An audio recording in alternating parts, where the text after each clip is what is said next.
la otra semana, ¿no? O sea, aquí estamos hablando 18, el 5 terminamos y el primero creo que de diciembre estamos dando el examen de pares canales.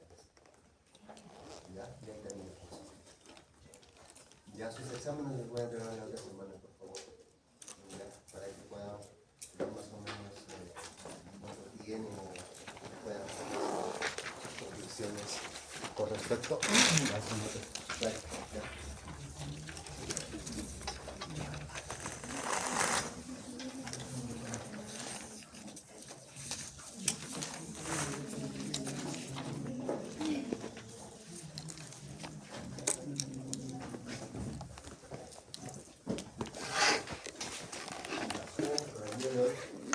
Todo lo que es la clasificación de normas, ¿no? Supongo, ¿no? Porque si que no han leído esto, pues no van a entender ni. Ya, pero igual, yo sigo avanzando. ¿Ya? Pongan toda la atención a lo que voy a hacer, ¿ya? Porque todas las cosas que voy a tocar acá es lo que va a en el examen. ¿Ya? Todas las cosas, los pormenores, las estructuras, las relaciones que tienen los medios, cada estructura, cómo pasa cada estructura, qué alteración, por ejemplo, si es que tienen, por ejemplo, en cada estructura me va a dar una alteración en el nervio, y si es que en el nervio pues me da una alteración, qué es lo que va a pasar en su parte sensitiva, en su parte parasimpática, en su parte simpática, qué va a pasar con el ganglio, no sé, carotídeo, qué va a pasar con el ganglio óptico, qué va a pasar con el ganglio de láser, qué va a pasar con el ganglio ciliar,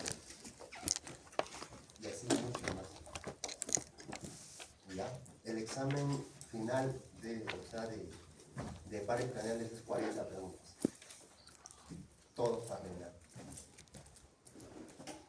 ¿Ya? Entonces voy repitiendo las cosas que van a venir y listo. Simplemente ahí nos vemos ya cuando las cosas estén dadas. ¿Ya? Entonces, con respecto a las notas teóricas de prácticas, yo voy a comunicar con sus docentes para que la otra semana ya me den todas las notas. Todas sus notas. Y si es que un docente no me da sus notas, yo las voy a poner. Adviértanles eso, por favor. Ya, entonces, o sea, prácticamente vamos a terminar antes del mes de noviembre a la reunión. Cosa que la primera semana de diciembre es el examen complementario. ¿Ya? Y el examen complementario también es 40 preguntas. 20 para rellenar y 20 para aplicar. Ya voy diciendo todas las cosas que van a suceder. ¿Ya? Entonces, vamos el día de hoy a hablar sobre lo que es cuarto par craneal. Ya vamos a hablar sobre el quinto, sobre el sexto y sobre el séptimo. ¿Ya? Pero antes de hablar de lo que es pares craneales, ustedes tienen que, o sea, saber lo que es las áreas de Brodmann.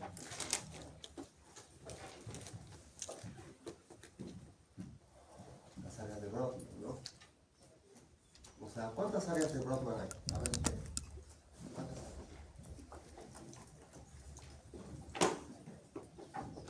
A ver usted, señorita, Tácula, ¿no? ¿Cuántas áreas de Brodmann hay?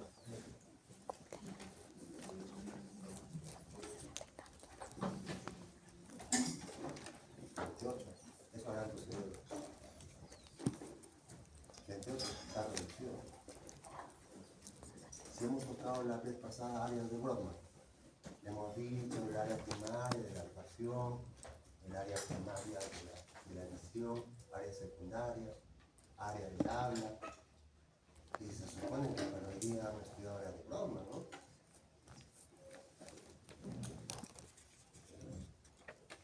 ¿Quién sabe área de Brodmann? A ver, alguien mejor pregunta, alguien que sepa el área de Brodmann. Área de Brodmann. Sheila, a ver, ¿sabes algo? Bueno, ya tu cerebro ya explotó ya mucho. Chicos, hoy día se supone que son áreas de Brodmann. O sea, se supone que hemos hablado del área 28, que es el área de la actuación primaria, ¿cierto? En lo que es la parte del cíngulo. Bueno, yo sigo avanzando ustedes son los que, si es que hablo ahorita, no me van a entender, pero igual luego tengo que hacer la clase, ¿no? Claro, ¿cierto? Listo, muy bien. Vamos a tener el encéfalo, ¿ya? Vamos a tener en el encéfalo una cisura que se llama la cisura de Rolando, ¿ya? Vamos a tener en lo que es la ínsula de Rey, no vamos a tener la cisura de Sirio, ¿ya? Vamos a tener al área premotora, vamos a tener al área motora accesoria superior, motora accesoria inferior, ¿no? A lo que es el área simplemente de los cíngulos, ¿no? El área frontal, ¿no? Vamos a tener al área 21 y 22, vamos a tener al área 44 y 45, ¿no es cierto? ¿No? O sea, las áreas, o sea, dentro de lo que es el cefalograma, ¿no? Lo clasifica como un área donde va a ser la integración de todo lo que uno pueda percibir externamente, va a llegar al encéfalo, y estas áreas van a empezar a integrar esa información. ¿Ya? Y esa información que es integrada va a estar dada por los núcleos cerebrales, ¿no? Y nosotros habíamos hablado la clase pasada de lo que es el prosencéfalo, y dentro del prosencéfalo está el telencéfalo y el diencéfalo, el mesencéfalo, ¿no es cierto? Y el rombencéfalo. Y en el rombencéfalo está, ¿qué cosa? La protuberancia anular, el bulbo raquídeo y la médula oblonga o médula, ¿cierto? Entonces, cuando nosotros hablábamos de esos núcleos, teníamos que ver qué estructuras están dadas en cada uno de ellos. Entonces hablábamos del telencéfalo, y el telencéfalo está en los hemisferios cerebrales y las comisuras, ¿no? Y las comisuras entendíamos que está hablado por el cuerpo calloso, sustancia blanca y el trígono, ¿no? Entonces esos núcleos lo que simplemente van a dar, ¿no? Van a dar una especificidad a las sensaciones que llegan desde el exterior a través de los órganos de los sentidos, uno, ¿no? Lo que son la parte sensorial, lo que es la parte de relación sensitiva a través de la parte aferente y diferente, ¿no es cierto? Y de lo que es la parte más que nada autónoma, lo que es el sistema nervioso simpático y parasimpático. Estas sensaciones van a ingresar al encéfalo, y en el encéfalo lo que van a hacer es simplemente estimular los centros, ¿no? O sea, en este caso los ganglios, ¿no? O los núcleos celulares. Entonces, cuando nosotros hablamos de cosas de relación, ¿no? Que tiene lo externo con lo interno, en este caso el encéfalo, vamos a hablar de pares craneales. Vamos a tener que algunos pares craneales, sus fibras van a llegar al encéfalo. Vamos a tener que algunas fibras van a salir del encéfalo. Es así que habíamos hablado del primer par, el nervio olfatorio, segundo par, nervio óptico, tercer par es el motor ocular común, y nos habíamos quedado en lo que es el cuarto par, ¿no es cierto? Cuando nosotros hablamos de lo que son pares craneales, tenemos que tener en cuenta, ¿no? Que, o sea, si nosotros vemos al encéfalo, o sea, de la parte anterior, o sea, de vista, vamos a circunscribir los cuerpos mamilares, ¿no? Aquí a ambos lados están los hemisferios, ¿ya? Para que ustedes más o menos vean. Y yo estoy centrándome al medio, ¿correcto? ¿Ya? Entonces, de los cuerpos mamilares, la lámina cuadrigémina, ¿no?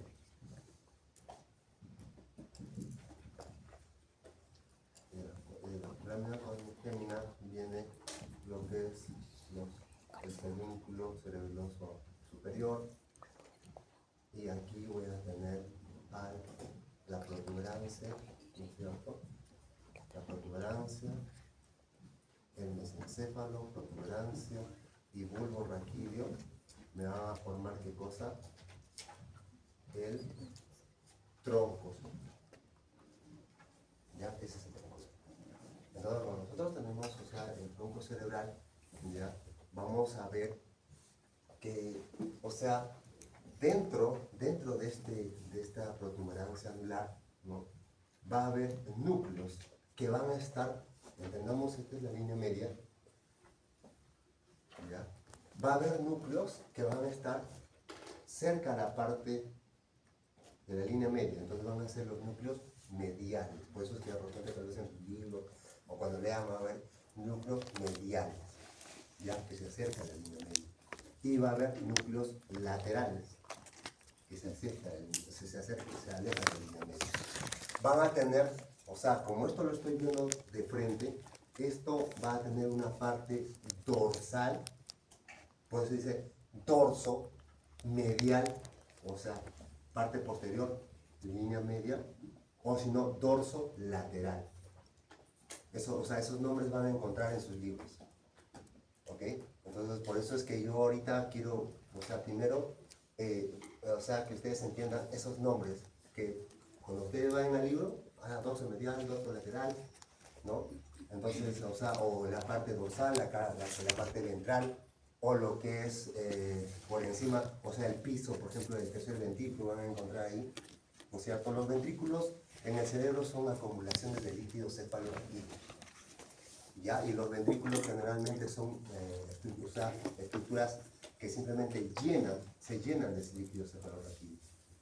Aquí, para yo denotar esto, ¿ya? He tenido que abrir el tercer ventrículo. He tenido que romper el tercer ventrículo y abrir esto. Y recién encuentro, ¿no es cierto?, lo que es el tronco cerebral. O sea, el tronco cerebral va a ser el piso del tercer ventrículo. ¿Correcto? Entonces, para que me entiendan, por favor, o sea, todos con su libro. Ya, ubíquense en donde estoy dibujando el tronco cerebral. Ya, porque aquí es lo que voy a sacar los nervios para que ustedes se den cuenta cómo así, ¿no? O sea, van a tener con lo que es su origen real y su origen aparente. El origen real, simplemente en los pares craneales, lo que te va a denotar es dónde va a estar la célula que va a iniciar el proceso sensorial del nervio que toquemos. ¿Correcto? Y el origen aparente es donde lo ves tú. En el encéfalo, ¿dónde estás viendo que está saliendo un nervio? Así es simple. ¿Correcto? Pero para llegar a entender, ¿ya?, esta parte de lo que es la parte tanto sensitiva, ¿no es cierto?, o tanto la parte motora de los nervios, tenemos que entender que dónde nacen. Y generalmente nosotros cuando hablamos de encéfalo vamos a tener dos cosas importantes que ustedes tienen que denotar. Una cosa es la corteza cerebral, ¿correcto? Una cosa es la corteza cerebral y una cosa son los núcleos cerebrales, ¿correcto? El núcleo cerebral, ¿no?, el núcleo cerebral de los pares craneales van a estar aquí. Pero ustedes van a ver ya que algunas funciones de estos nervios craneales, ¿ya?, son voluntarias. Ustedes dirán, pero ¿cómo? Si es que el cerebro autónomo, por ejemplo, si yo quiero ver, o sea, si mi visión quiero trasladarla a la parte lateral derecha, ¿ya?, simplemente tengo que estimular a mi recto lateral, ¿cierto? O a mi abductor, o a mi abducens, o a mi nervio ocular motor externo, sexto par craneal. ¿Correcto? Entonces, o sea, el tener control voluntario sobre eso está aquí. Corteza cerebral. Esta corteza cerebral tiene que activarse para que las sensaciones lleguen a este núcleo. Y este núcleo es el que va a ejecutar la acción. ¿Correcto? Por eso es que aquí en el tronco cerebral encontramos, ¿no?, núcleos que van a estar a la parte medial y que van a ser sensitivos.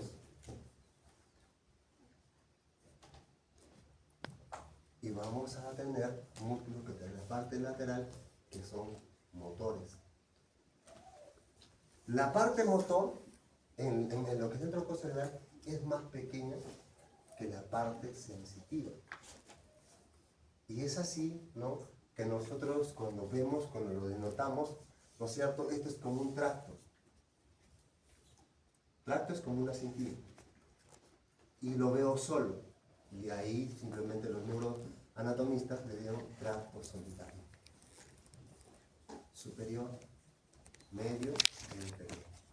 Esto es importante saber estos números porque cuando nosotros hablemos del quinto par craneal, vamos a ver que el quinto par craneal tiene ramas que nacen en el tracto solitario superior, medio e inferior, pero exclusivamente en el medio. En el medio. Y vamos a tener también que algunos pares craneales van a pasar cerca, van a llegar algunas fibras a compartir con estos núcleos. Como por ejemplo es el troclear, es el quinto, es el sexto, el séptimo, octavo y noveno. ¿Y por qué es importante que ustedes relacionen esos pares craneales? Porque esos pares craneales están interrelacionados entre sí con las funciones que hacen en la parte sensitiva y en la parte motora. En la clase anterior decía, ¿no? ¿Sabes qué? Que el primero, el segundo, el tercero, o sea, nervios que son exclusivamente sensitivos, o sea, nervios que dan sensibilidad, ¿no? Nervios que son motores y nervios que son mixtos. Lo que quiero que ustedes entiendan ahora es que, por ejemplo, a un nervio sensitivo, ¿qué cosa le hace que sea motor? ¿Correcto? En pares craneales, ¿ya?, las fibras que llevan la parte motora, ¿ya?, es la parte parasimpática. ¿Correcto? Y en cambio la parte que es sensitiva la lleva la parte simpática. ¿Y cómo está dado esto? ¿Y cómo se da esto? A través de los ganglios que van a tener. O sea, los ganglios en la parte de la cabeza van a ser estaciones para simplemente decir, oye, ¿sabes qué? Ordenar las sensaciones y decir, oye, ¿sabes qué? Tú comparte parte motora y parte sensitiva. ¿Y qué significa esto? Que cuando nosotros empezamos ahora a hablar sobre los pares craneales que les he mencionado, vamos a ver que estos pares craneales se pueden estimular sensitivamente, pero también pueden tener acción motora. ¿Y qué quiere decir esto? Cuando nosotros hablamos del cuarto par craneal, ¿ya?, el cuarto par craneal, si bien es cierto, se origina en la parte del mesencéfalo, ¿cierto? ¿Y qué va a pasar? O sea, este par craneal va a salir de posterior a anterior. O sea, imagínense un corte sagital, ¿ya? Y, o sea, tenemos el tronco y vamos a tener que de atrás va a tener que salir para adelante, para arriba y nuevamente para adelante. ¿Por qué? Porque este par craneal es posterior. Y todos los pares craneales que veamos ahorita van a tener un factor común de estructura que es el peñasco. ¿Y qué es el peñasco? Nosotros, o sea, cuando hablemos de cráneo, de base del cráneo, ¿no?, vamos a tener la crista raíz, lo que es el etmoides, la lámina cribosa, ¿ya?, lo que es el ala menor del estenoides, ala mayor del estenoides, y aquí, o sea, va a estar un peñasco así. O sea, ¿saben qué es peñasco? Es como un muro, es como el morro de Arica, así, donde Alfonso Ugarte se lanzó. El peñasco es así. El peñasco del temporal. ¿Y qué va a pasar? Aquí tienes el agujero magno. tienes la parte, ¿no? La parte basilar del agujero magno, y todos los nervios, o sea, que están acá, van a ir lateral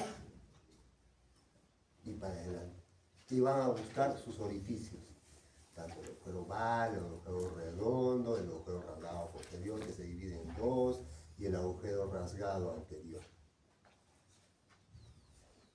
Entonces, cuando nosotros vemos el cuarto par, vamos a ver que va a salir, entonces el mesencéfalo va a rodear el mesencéfalo, va a ir por lo que es la parte del surco pontocerebeloso, ¿no? ¿Y por qué se le dice surco pontocerebeloso o el ángulo pontocerebeloso?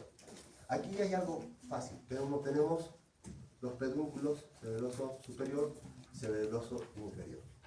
¿Correcto? Y acá pues está el cerebelo, ¿no? Aquí está el cerebelo. Entonces, aquí está sacado el cerebelo. Entonces, ¿qué va a pasar? Estos van a pasar por aquí. Ponto se le dice por el puente. Ponto. Cerebeloso. ¿Correcto? Acá está. Aquí ya termina la perforación y acá empieza la médula. Aquí está su bulbo de la médula. Bulbo raquídeo. Acá está la oliva, ¿no? Acá está el surco basilar. Aquí va a estar las protuberancias de lo que es el quinto, séptimo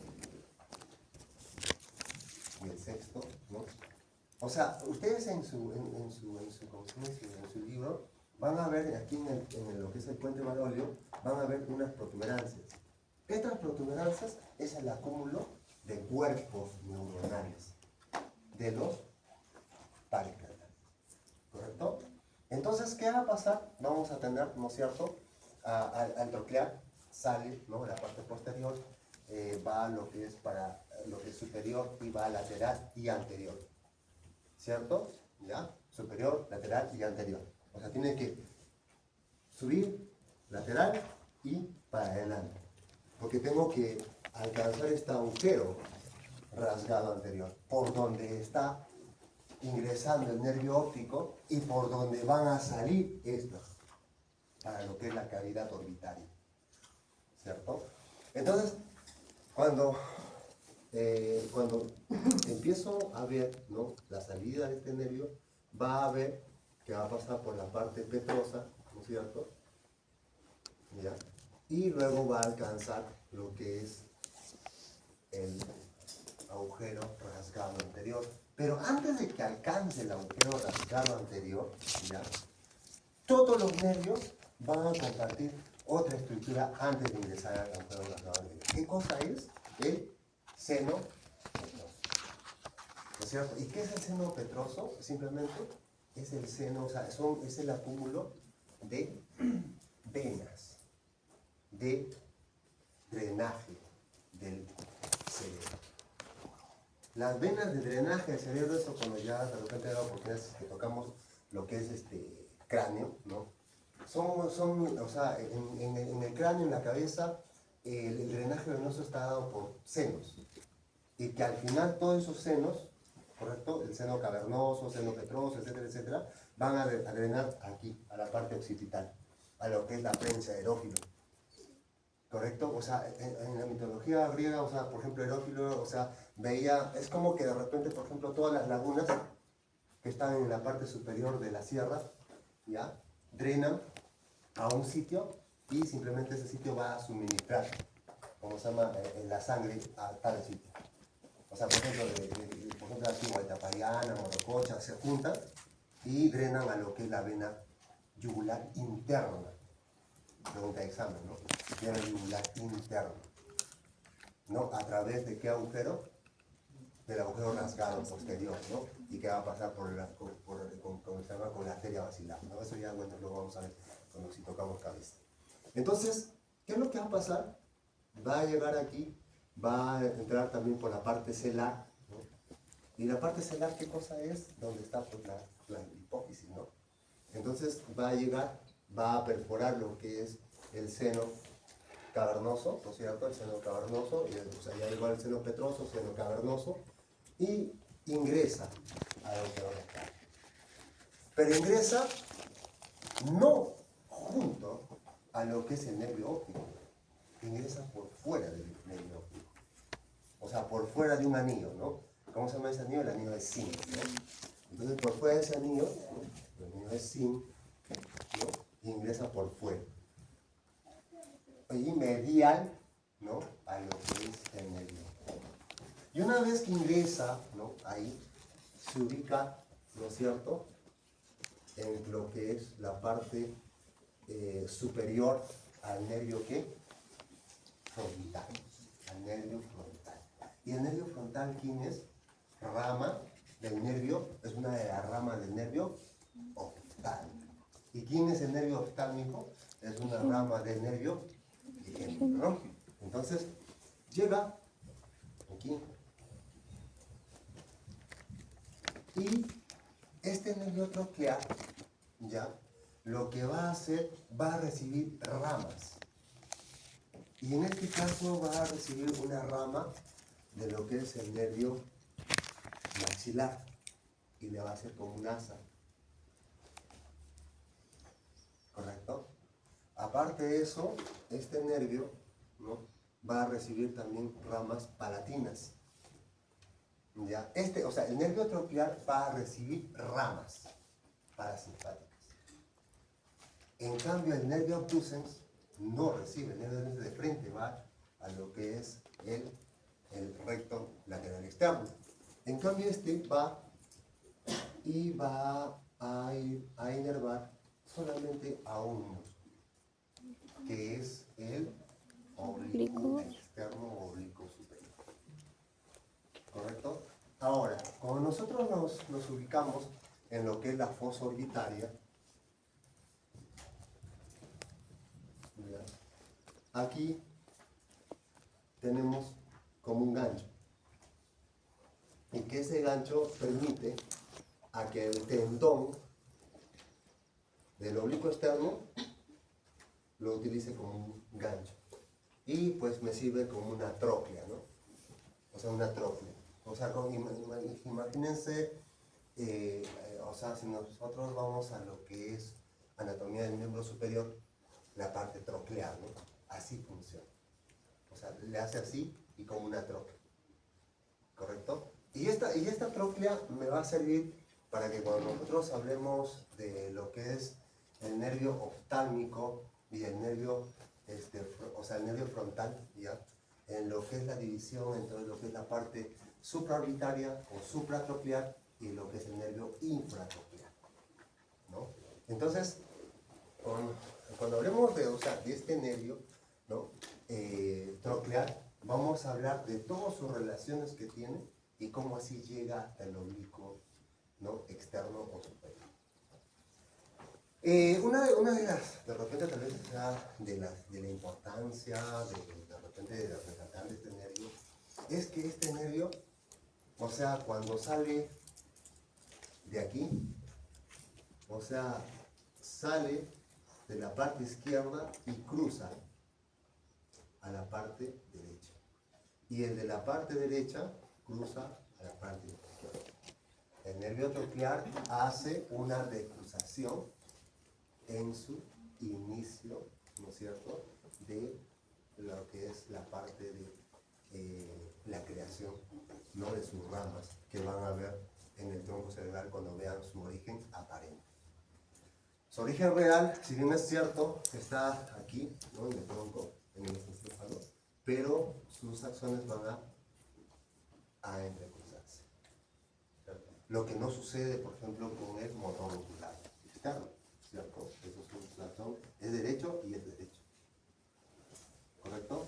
Entonces, lo que no sucede, por ejemplo, en el olfatorio, hay en lo que es la parte del núcleo piriforme, hay una decruzación en lo que es la sustancia perforante, ¿no es cierto? Lo que dije, la parte medial, lo que se va para el uncus, ¿no es cierto? Ahí hay ramas que pueden decruzarse, pero no es tanto. En cambio, el nervio óptico sí. ¿Correcto? Entonces, eso, o sea, con respecto a lo que es el nervio troclear. ¿Ya? Ahora, cuando nosotros hablemos del nervio del quinto par craneal, Nosotros vamos a hablar nuevamente, vamos ¿cómo se llama? A recordar lo que es el tracto solitario, lo que es la parte superior, media e inferior, ¿no? Y vamos a hablar, ¿no?, de que, o sea, este nervio es casi un 85-95% sensitivo de motor, ¿correcto? La parte motora generalmente va a estar dada por lo que es el ganglio palatino. El ganglio palatino va a estar en intercomunicación con lo que son las fibras del ganglio carotídeo. ¿Ya? ¿Y qué quiere decir esto? Nosotros tenemos, ya, nuevamente, ya, el cráneo.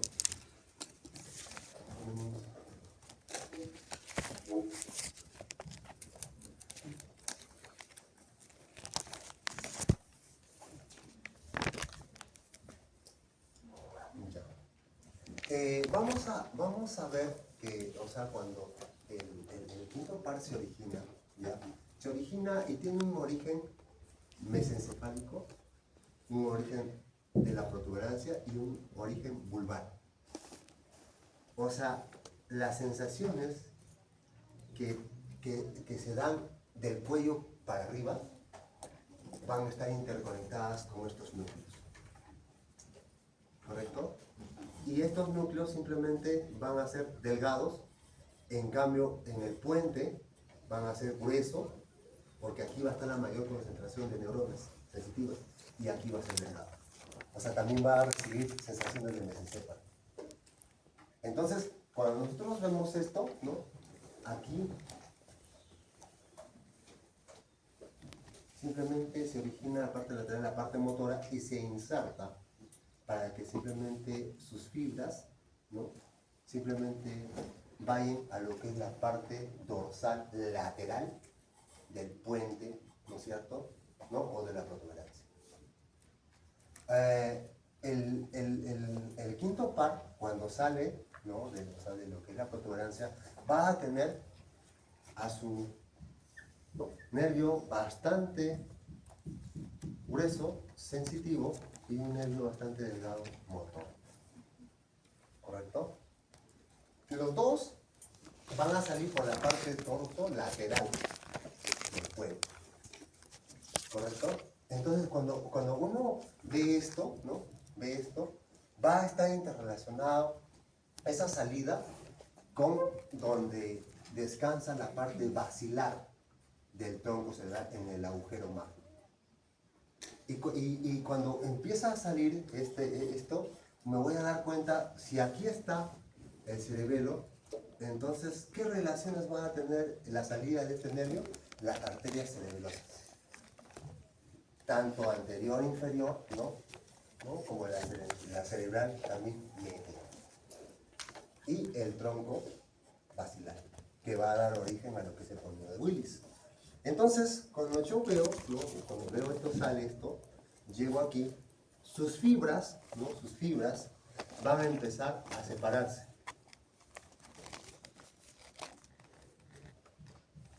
Y al separarse van a originar 3 nervios. ¿Correcto? Uno se va a lo que es la parte anterior, ¿no es cierto?, porque va a ir al agujero rasgado anterior. ¿Y qué rama va a ir al agujero rasgado anterior? También este nervio va a atravesar lo que es el seno cavernoso. ¿Y qué va a originar? El primer, ¿no es cierto?, la primera rama del quinto par, que es el nervio ocular. ¿Correcto? El nervio oftálmico. El nervio oftálmico va a pasar, va a llegar acá y va a dividirse en 3. Tengo la línea media, ¿no?, en 3. Uno se va a la línea media, uno se va a la parte lateral y uno va de frente. ¿No es cierto? El primero es el nervio nariz y ojo. Frontal. Nariz y ojo. Naso, ojo, ciliar. Ah, ya. Este es en contraposición a lo que es el núcleo de Edinger-Westphal. ¿Y qué hace el núcleo de Edinger-Westphal? Hace que la pupila sea miótica. En cambio, este hace que la pupila sea midriática. ¿No? Entonces, naso ciliar, esta va a dar lo que es el moedal posterior, la nasal, ¿no es cierto? El moedal posterior va a dar todo lo que es sensibilidad en la parte posterior del palatino. Esta nasociliar va a ingresar aquí y se va a dividir en una interna y otra externa. Esta interna es la que va a dar la sensibilidad a lo que es la fosa nasal. Y la externa, aquí, o sea, si tú haces esto, va a hundirse tu cartílago y tu hueso, por ahí va a salir y le va a dar la sensibilidad a tu nariz, a la piel de la nariz. En cambio, este frontal, ¿no?, va a dar dos ramas, que es el supraorbitario y el supratronclear, ¿no es cierto? El supraorbitario que va a dar casi inervación a todo lo que es la órbita hasta el tercio medio, y el supratronclear, ¿no es cierto?, que sale por el ángulo y va a dar inervación a esta carúncula que está aquí, sensible, ¿no es cierto?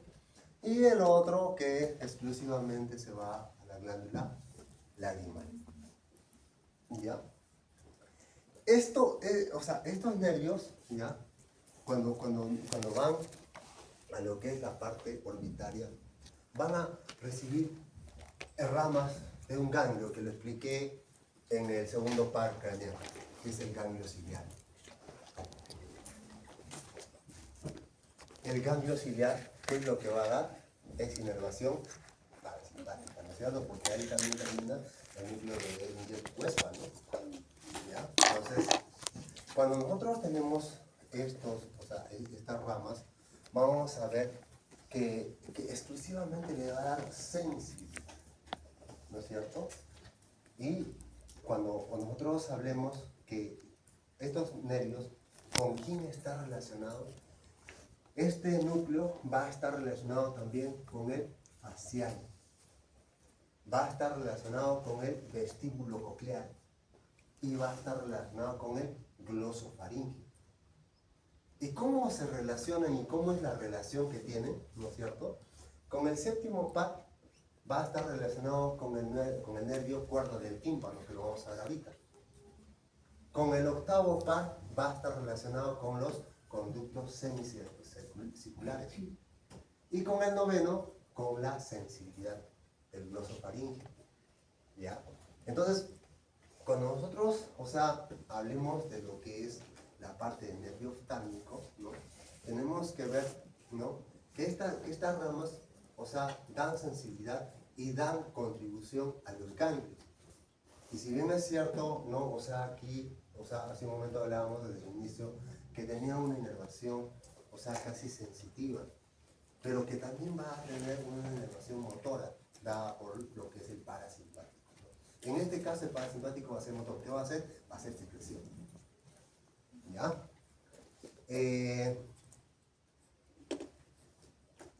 Cuando hablamos ya de segundo par, no, o sea, no, del quinto 2, ¿no?, vamos a hablar del nervio maxilar. ¿Ya? Del nervio maxilar, ¿no? Y cuando nosotros hablamos del nervio maxilar, ¿no?, tenemos que tener en cuenta que este nervio maxilar, ¿qué es lo que, o sea, dónde, o sea, a nivel de dónde nace? Si bien es cierto, estos tres nacen a nivel del ganglio de Gasser, ¿no?, este va a pasar por ¿qué agujero? Agujero redondo. Agujero redondo. Y este agujero va a tener conexión, o sea, el hueso agujero, o sea, el hueso del temporal o lo que es la parte petrosa del temporal, va a tener conexión y va a salir ¿a dónde? Al agujero palatino. ¿Y dónde es el agujero palatino? El agujero palatino simplemente, si yo hago un corte sagital, voy a tener, ¿no es cierto? Tengo un corte sagital, el agujero palatino, tengo al palatino lateral, palatino medial, ¿no? Músculos, y este va a salir en medio de los dos. ¿Y qué es lo que va a pasar? Este maxilar, ¿no? Lo que va a ir o sea, a dar ramas son las ramas alveolares superiores, ¿correcto? Y ramas para lo que es el ganglio palatino. Y el ganglio palatino es el que va a dar ramas palatinas. Y estas ramas palatinas son las que van a dar sensibilidad a la parte posterior, ¿no es cierto?, de la orofaringe y nasofaringe. ¿Correcto? El ganglio maxilar superior generalmente, ¿no? O sea, cuando ustedes lean, ¿no? Generalmente, o sea, toda su inervación va a estar dada a la parte posterior de lo que es todo lo que es la parte de la cara, sensibilidad posterior. O sea, por ejemplo, si tú abres la boca y ves, por ejemplo, al tensor del velo de paladar, le va a dar inervación sensitiva. ¿Correcto? Y como le da la inervación sensitiva, estas sensaciones, y como hace un momento lo dijimos, están interrelacionadas en el tronco cerebral. ¿Y están relacionadas qué cosa? Este tronco cerebral está relacionado ¿con quién? Con lo que es, ¿no?, el diencéfalo y el telencéfalo. ¿Y quiénes están en el diencéfalo? Están lo que es el tálamo. ¿Y qué hace el tálamo? El tálamo tiene una parte dorsal y tiene una parte ventral y tiene una parte rostral, ¿no es cierto? Y cuando nosotros, o sea, clasificamos al tálamo, el tálamo va a tener neuronas especializadas para dar exactamente, ¿no?, las sensaciones que tú estás percibiendo. Y el tálamo es como un racionalizador de todas las sensaciones que vienen, por ejemplo, de un nervio, a través de, o sea, de estos haces, vienen muchas sensaciones y empieza a discriminar. O sea, el tálamo como que le da orden a todas las sensaciones que tú sientes. ¿Correcto? Entonces, o sea, las sensaciones que van de este nervio, ¿no?, ascienden y simplemente hacen interrelación en los núcleos cerebrales. Cuando nosotros hablamos del núcleo cerebral, como vamos a hablar, hablamos del núcleo caudado, de lo que es el tálamo y de lo que es el núcleo lenticular y el antemuro y lo que es la cápsula interna, ¿cierto? Y cuando nosotros hablábamos de, o sea, de los núcleos, ¿no?, que estábamos en lo que es el núcleo lenticular, hablamos del globus pálidos, del cutáneo, ¿cierto? El antemuro, cápsula interna, y la cápsula interna es lo que va a englobar a estos núcleos que van a dar una parte de somatización a las sensaciones que uno siente, ¿no?, durante el día. A ver, mucho estoy hablando, a ver ustedes, porque si es que el núcleo verde de cápsula interna, ¿qué es la cápsula interna, señor?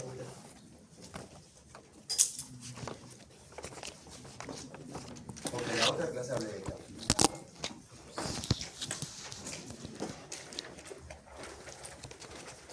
A ver, Sexe, ¿qué es la cápsula interna?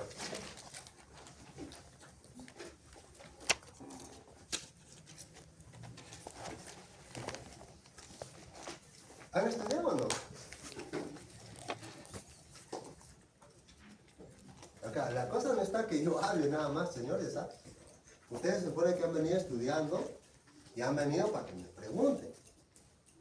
Y, doctor, ¿y esto? ¿Y esto, doctor? ¿Y esto? ¿Y esto? ¿Y esto? Porque si no, no sé cómo van a hacer. No lo sé. Tienen 10 minutos de receso, ¿ya?